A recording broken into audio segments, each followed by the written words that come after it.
നിയമസഭയിലെ ചോദ്യങ്ങൾക്ക് കൃത്യമായി മറുപടി നൽകണമെന്ന സ്പീക്കറുടെ റൂളിംഗിന് ശേഷവും സർക്കാരിൽ നിന്ന് ഉത്തരമില്ല. ഇന്ന് നൽകിയ മറുപടികളും അവ്യക്തവും ഒഴിഞ്ഞുമാറുന്ന തരത്തിലുള്ളതാണ്. പല പ്രധാന ചോദ്യങ്ങൾക്കും മുഖ്യമന്ത്രി പോലും കൃത്യമായ മറുപടി നൽകിയില്ല.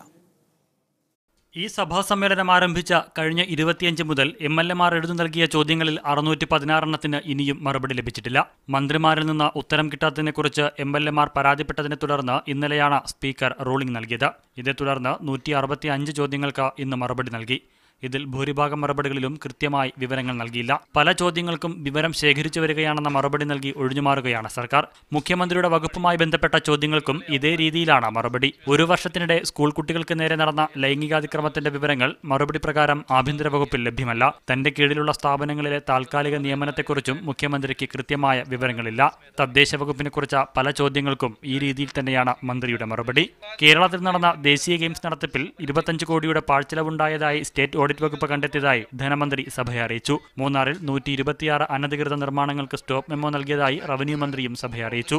ഡാറ്റാ ബാങ്കിലോ കരട് ഡാറ്റാ ബാങ്കിലോ നിലമെന്ന് രേഖപ്പെടുത്താത്ത ഭൂമിയിൽ വീട് വയ്ക്കുന്നതിനുള്ള അപേക്ഷകളിൽ 1 മാസത്തിനകം തീരുമാനമുണ്ടാകും. മീഡിയ 1 തിരുവനന്തപുരം.